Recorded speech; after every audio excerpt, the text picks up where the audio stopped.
On cherche souvent à savoir ce qui est à l'origine d'une vocation. Comme s'il y avait un point de départ à la destinée de l'homme. Pour le docteur Bertrand Galichon, c'est sans doute une certaine attirance pour l'aventure, les situations extrêmes. Il a commencé sa carrière en Thaïlande, comme humanitaire à Médecins sans frontières.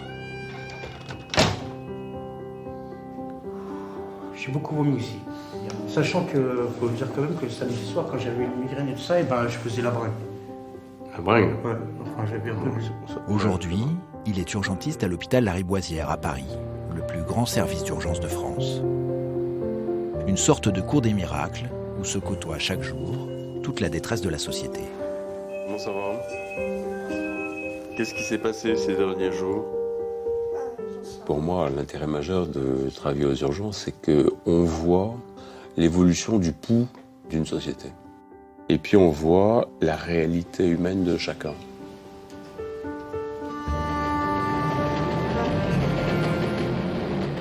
Un peu plus au sud, dans le cossu 15e arrondissement de Paris, Jean-Louis Bavoux est aussi médecin.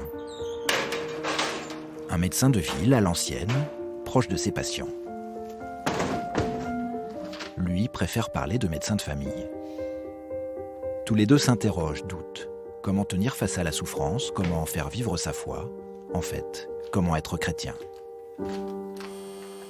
Bonjour, je vous fais patienter un petit peu, j'arrive.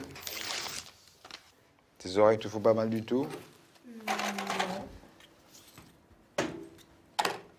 En fait, j'ai perdu mon père assez jeune, et donc il y a une famille dont j'étais très très proche, et le père était médecin. Ça a dû sûrement aider, mais il n'y a pas que ça. Je crois que j'avais vraiment j'ai toujours voulu être médecin. Bon, bah, c'est plus une pharyngite, hein, c'est pas une angine. Donc depuis quand tu es comme ça? Je rentre dans l'histoire des personnes, il y a vraiment un échange permanent, et c'est vraiment le côté relation humaine qui est intéressant, puis cette découverte de tas de personnalités différentes, des histoires de familles, des familles qui ont des problèmes, dans lesquels on rentre, qui nous les font partager. Voilà, très bêtement, on se sent utile, quoi. Alors c'est peut-être un peu orgueilleux et égoïste, mais on se sent utile. Toc.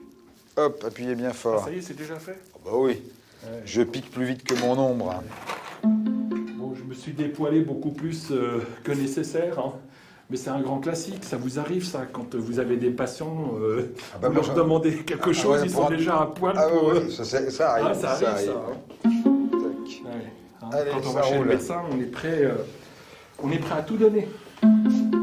C'est bon? Très bien. Il peut manger un peu de... Tout ce qu'il veut. Ne lui dites pas, parce que lui, Je ne lui dis pas, mais je vous le dis. Il n'y a pas de problème. C'était très bon, les gâteaux. Hein. Trop bon. Ah, trop bon, ouais. Ah bon, on va faire d'autres.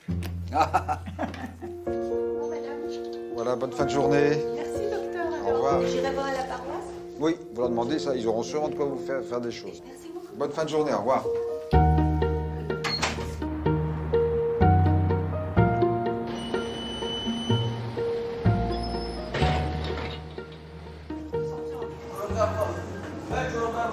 Oui, d'accord. C'est les PD de Garde de l'Est, plus précis. Les PD de Garde de l'Est. Bonjour, monsieur, je suis l'infirmière. On va les couilles. Je vais prendre l'attention, vous allez voir le médecin. Et pas de tension, je ne vous rien du tout. Vous allez la fermer et... On va mettre ça dans le bocal. Je pense que pour travailler aux urgences, il faut aimer l'humain, hein, et l'humain dans toute sa diversité, dans toute sa complexité, dans toute sa trivialité, dans toute sa... Voilà. Et il faut bien se rendre compte que les malades qui sont sur les brancards, ils sont de la même patte que nous. On n'est pas une essence supérieure qui regardions de très haut tous les gens allongés sur les brancards. C'est nous qui sommes sur les brancards aussi, d'une certaine manière. Donc, les malades, ils sont tout aussi aimables que moi au regard du Père. Et c'est à cette condition-là que je vais pouvoir leur venir en aide. Laissez-vous faire. Détendez-vous. Laissez. Voilà. Même chose, s'il vous plaît. Les mollets. Et vous marchez ou pas? Vous arrivez à marcher ou pas? Là, je fais sur les talons.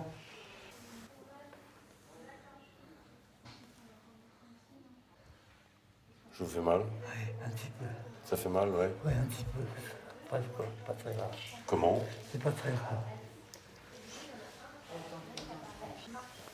Et qu'est-ce que vous avez déjà eu comme maladie? L'hépatite C, c'est tout.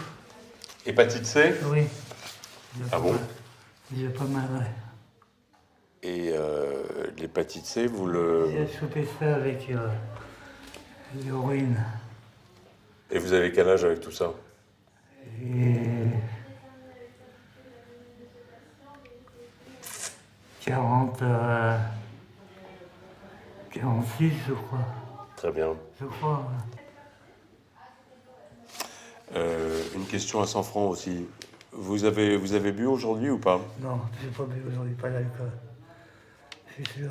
Et pourquoi vous n'avez pas bu? Parce que j'avais pas d'argent. D'accord, c'est une bonne raison. D'accord. Pour moi, je fume pas mal de hashish. Ça, y a pas besoin d'argent. Ah bon? Non. Ça se procure tout seul. Comment, pardon? Ça se procure tout seul. Ah bon, ça pousse par terre? Ouais. Très bien. Comme un marijuana. Et vous savez pas pourquoi vous êtes ici? Non. Parce que là, vous êtes à la Riboisière. Je connais pas. Je connais juste le nom, mais je connais pas. Bon. On va trouver dans la rue. Oui, dans le 19e. Je connais pas du tout le 19e. Voilà. Je connais pas du tout, c'est ça. Ok. Bon.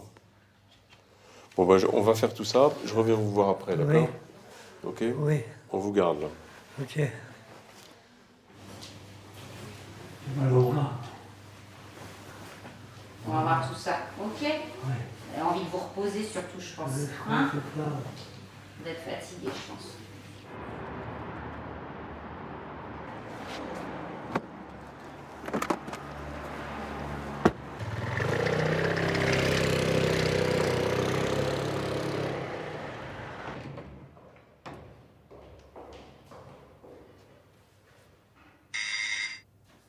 Sinon, vous vous sentez bien au point de vue respiratoire? Oui, oui, quelquefois, quand je dois mettre mes chaussettes, j'ai soufflé. Mais sinon, 92 ans. sinon, pas tant que ça. Non, non, mais quand je dois faire un petit effort, il n'y a Ça personne souffle. pour m'aider, je suis un peu essoufflé quand même. D'accord. Et la dernière pesée, c'était combien, vous vous rappelez? C'était la semaine dernière, c'était 70. Bon, donc on verra mardi prochain alors. Hein. Il y a de la corne là. Si elle se sent de le faire, dites-lui qu'elle gratte. Elle gratte avec le petit appareil qu'on gratte Voilà. les corps. Oui. Et si elle n'ose pas le faire, elle me le dit et je reviens Oui, vous le faire. D'accord. Parce que là, ça fait depuis le mois de D'accord. la rentrée de vacances. On va Elle faire me comme dit qu'il faut ça. quand même en parler à Dr Bavou. Parce que je trouve que ça dure longtemps. Alors, j'en parle. Voilà. Toc. Alors maintenant, j'ai autre chose. J'ai dû beaucoup utiliser la canne. Et mon doigt est un peu mort. Un peu mort, ça veut dire... Là, vous sentez quand je vous... Non, pas beaucoup. Pas bien, bah oui.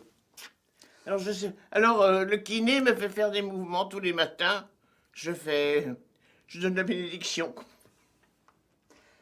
À ma façon. À votre façon. Il y a un passage dans l'Évangile qui me plaît beaucoup, c'est quand on dit que Jésus posa son regard sur lui et les mares. C'est en parlant du jeune homme riche. Notre vocation, c'est d'essayer de poser les mêmes regards que Jésus pose sur les autres. Bon, après je l'ai dit, mais c'est pas facile à faire. Mais voilà, donc c'est de tous les instants ça, c'est de tous les instants. Hein. Mais combien de fois j'ai dû ne pas le faire ni le vivre, hein. Mais voilà, je crois que c'est ça qui doit nous animer. C'est ça qui doit nous animer. Et du coup, j'ajoute que si on y arrive, on le sent, c'est-à-dire qu'on est transformé. Prenez mon bras. Respirez fort.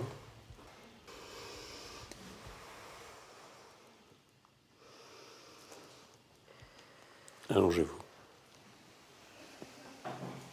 Ok. Très bien. À tout à l'heure, madame. Merci beaucoup. Bon, il va falloir s'en occuper. Elle a une méningite. Ok, on met en iso. Bon, là, elle a déjà son masque, elle a tout ce qu'il faut. J'avoue que j'aime pas beaucoup cette réflexion qui veut que je soigne le visage du Christ. Primo, moi je considère que le Christ, il n'a pas à être soigné, c'est plutôt l'inverse. C'est peut-être lui qui a du travail à faire pour nous. Le Christ, je le vois pas du tout à travers toutes les gueules cassées que l'on voit et toute la violence et l'agressivité que l'on peut vivre ici. Je peux le voir effectivement dans le regard de bonté que beaucoup de patients peuvent avoir ici ou même de soignants. Mais par contre, je vois l'autre comme un frère ou comme une sœur, quoi. Et c'est ça qui est important.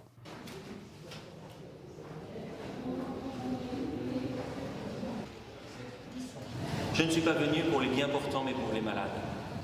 Comment allons-nous pouvoir, nous aussi, entendre cet appel? Je dirais la première chose, c'est d'accepter d'être guéri par lui. Impossible de parler de miséricorde si on n'accueille pas soi-même la miséricorde dans sa vie. Impossible de transmettre une guérison du corps ou de l'âme, et si soi-même on ne sait pas ce que c'est que d'expérimenter la maladie, la souffrance, la douleur, l'isolement, le repentir du péché et la grâce du pardon qui nous est donné. Certes, l'hôpital est un lieu laïque, ça ne veut pas dire que toute la spiritualité soit gommée. Il n'y a aucune revendication, je suis le catho, j'arrive avec mon étendard et tout ça. C'est pas du tout ça. C'est de pouvoir dire aux autres, voilà d'où je parle et quelle est la position que j'ai. C'est un pas de plus vers la recherche d'une cohérence, d'une unité entre foi et vie professionnelle.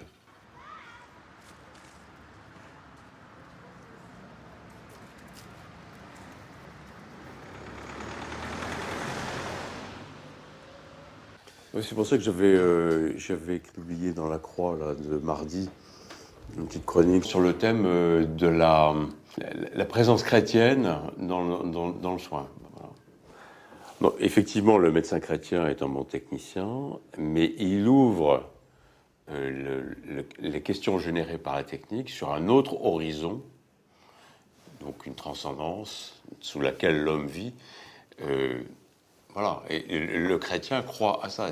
Et c'est donc dans l'ajustement entre ce message transcendantal et sa vie que le médecin chrétien se joue. Le médecin qui n'est pas chrétien ne prend pas en compte cette dimension-là. Le résultat technique est exactement le même d'un côté comme de l'autre. Mais l'horizon n'est pas le même. Le résultat ne sera pas automatiquement différent, mais il se laisse éclairer par une parole, oui. Et il essaye de vivre son action, sa relation, dans le contexte aussi de la prière. Moi, je dirais que ce sont deux éléments qui vont faire sa spécificité, c'est-à-dire que la parole qui l'éclaire et la prière qui va lui permettre d'écouter cette parole et de réintégrer sa relation au patient, son action dans la prière. Si je vais aux urgences et que je rencontre le docteur Galichon, eh bien, je suis certain que son humanité apparaîtra. I hope so. Tous les jours? Peut-être pas à toutes les heures de la nuit.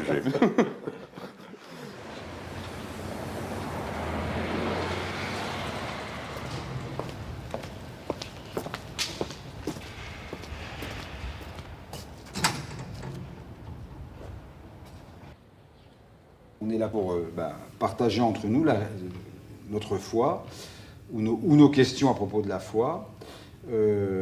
Donc, je vais vous donner ces textes. Vous allez partir en salle et vous allez revenir. Il est moins 20, on commence relativement tôt. Donc, entre écart et 20, je viendrai vous sonner pour finir vite de rédiger le rapport. Alors, ça va partir. Voilà.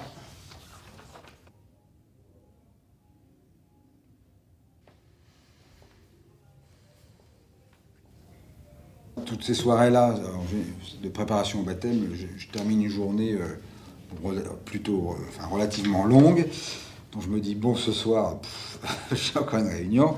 Et chaque soir, quand je reviens, j'ai passé une super soirée. Parce que j'ai d'abord parlé du Christ quand on est chrétien, c'est la vie, c'est vivre, c'est la vraie vie. Et puis, c'est incroyable de voir des tas de gens, parfois loin de l'église, mais d'abord qui font cette démarche, et puis qui aboutira peut-être pas à une intégration à l'église ou autre, mais c'est beau de voir que des jeunes parents se posent vraiment des questions, quoi, pour leur enfant et pour eux-mêmes.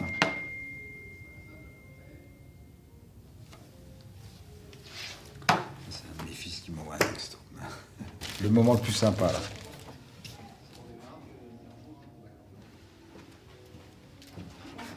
Allez, c'est parti. C'est un lourd poids, le baptême. Vous devez être témoin du Christ. Enfin, vous devez. Vous êtes libre de ne pas l'être. Mais si vous voulez rester fidèle au baptême, au don gratuit qui vous a été fait, eh bien, vous avez à vous donner gratuitement, d'abord à vos enfants, ça c'est encore relativement facile, mais aussi aux autres. Vous êtes là pour annoncer le Christ.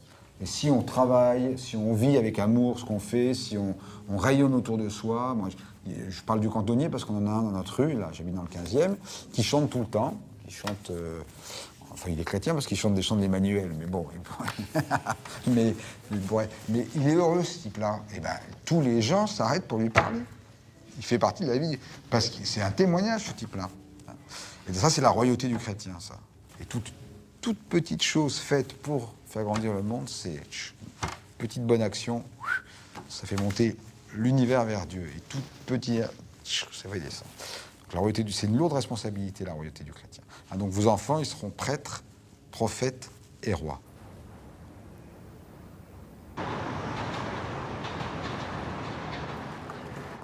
Tiens, t'as les clés ? Oui. Ok, super.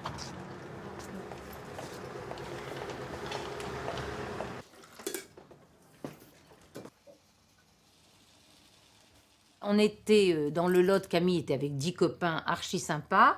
Ah ben non, demain on va pas à la messe, ça nous pompe. Moi, je me serais même pas posé la question. Oui, Mes mais copains, maman, autre j'aurais... génération. Oui, mais je sais bien. Et du coup, ça, c'est vraiment peut-être un peu décevant Genre, parce que si jamais... Parce que si jamais vous arrêtez complètement, pourquoi vous allez recommencer demain? Moi, c'est ça qui m'inquiète un peu. Parce que t'avais pas le choix, tu continuais Oui. à y aller et de toutes les Il y manières, avait une période où fallait tu y allais pas trop, hein, je fallait pense. y aller. Bah voilà, mais bah on du est dans coup, la même mais période. t'as pas fait ton cheminement personnel que je pense notre génération va beaucoup plus faire. C'est effectivement la foi du vendredi soir au dimanche matin, au dimanche soir, et le reste du temps je fais ce que je veux, ça ne tient pas la route. Donc c'est vraiment tous les jours que les choses se vivent, se disent.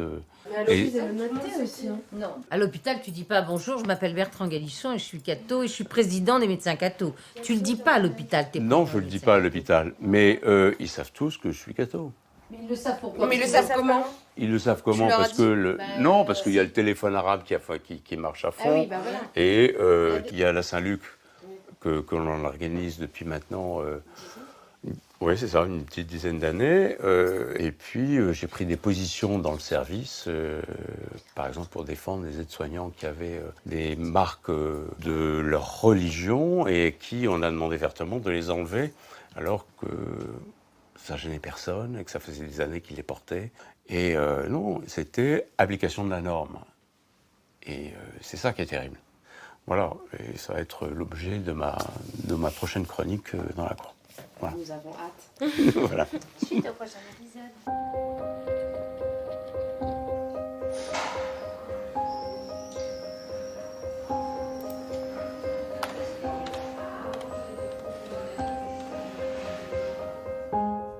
Depuis des mois, je voyais cet être dépossédé de tout, par sa toxicomanie, par la perversité humaine. Il s'enfermait dans cette prison alcool toxique, pour tout fuir, échapper à la communauté des hommes. Pourquoi, durant des mois, avons-nous continué à lui faire cette injection qui lui permettait de fuir, de se réfugier de nouveau dans sa prison et de répondre à ses addictions? Ne faisions-nous pas de l'acharnement thérapeutique? Nous avions impliqué notre savoir professionnel, mais étions-nous allés au-delà vers la connaissance de cet être?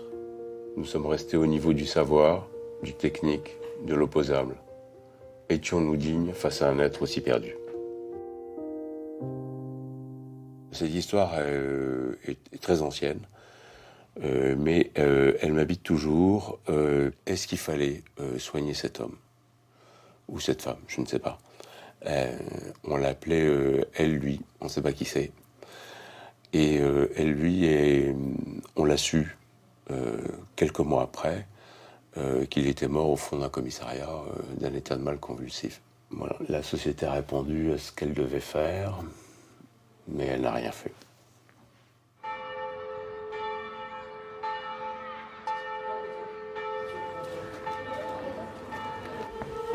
Toi ici, toi en dessous, et le troisième, il est où le troisième?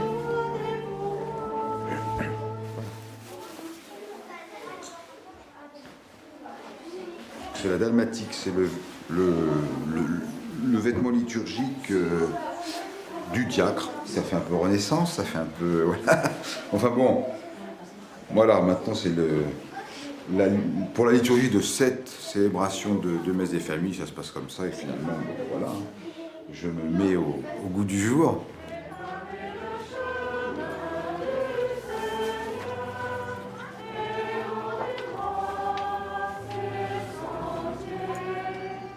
C'est mon curé qui j'avais 24 ou 25 ans, et qui m'a dit qu'il avait pensé à moi, donc on s'est rencontrés, et puis il m'a envoyé ensuite dans le cursus diocésain. Et puis voilà, donc c'est plus un appel de l'Église par la médiation de quelqu'un, d'un homme, hein, d'un prêtre, qui m'a mis dans les rails. En ces jours-là, paraît Jean le Baptiste, qui proclame dans le désert de Judée « Convertissez-vous, car le royaume des cieux est tout proche ». En fait, le diaconat, je me dis souvent que le fait de voir des hommes à l'autel qui ont une vie de famille, qui s'engagent, je pense que ça peut donner le goût et en tout cas alerter les laïcs sur le fait, ben oui, qu'on est tous appelés à s'engager, quoi. Ça va mieux? Ça y est? Parfait. Bon dimanche. Au revoir, monsieur, merci. J'ai fait des pieds et des mains. Et il faut vraiment, aujourd'hui, être vraiment très très mal pour trouver un lit à l'hôpital. Enfin, cela dit, si ça allait plutôt moins bien, vous me le dites. Hein. Oui, d'accord, très bien. Mais bon, faut bosser. Voilà. Hein, au revoir, Miss. Bon dimanche.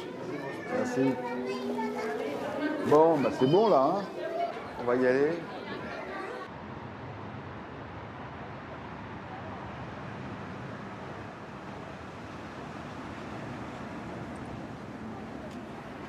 Bonjour tout le monde. C'est génial. Celui-là, je comprends pas que tu le vendes pas. Quel Saint-Nicodème? Je finirai un jour par te l'acheter. Tu le vends combien celui-là déjà? Trop cher pour toi. Mais dis-moi. Saint-Nicodème 640. Ah ouais, quand même. Ouais, non mais je finirai un jour. Je l'aurai, je l'aurai. Et t'as plus de résurrection là alors? Bah non, parce que j'en ai vendu 2 l'année dernière, donc j'ai pas eu le temps d'en refaire.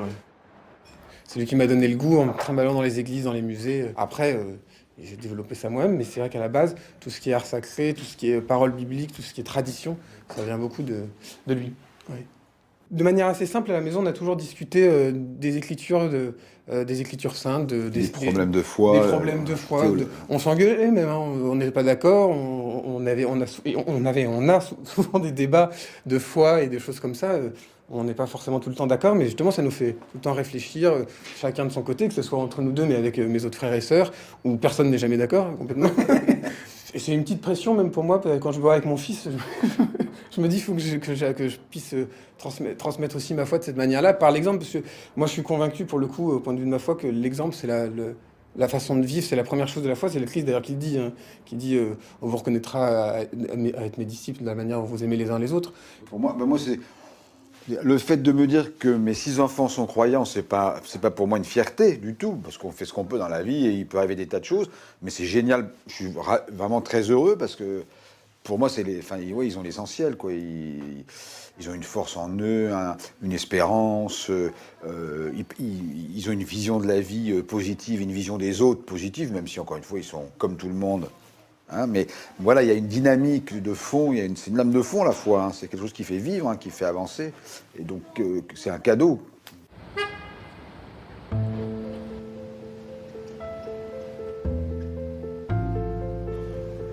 C'est une bagarre? C'est vous qui avez ça? La question de savoir à quoi sert un chrétien à l'heure actuelle, on n'est pas dans une posture où le chrétien doit là afficher un dogme. Il faut vraiment que les chrétiens s'engagent, que les chrétiens soient vraiment le levain dans la pâte. Je crois qu'il faut être dans la ville, dans la cité, et puis la travailler au cœur, quoi. 97 de sac, de lit, 89 de vêtements. Vous êtes resté dans votre lit pendant 3 jours, c'est ça? D'accord. Et vous n'arriviez pas du tout à sortir de votre lit, c'est ça?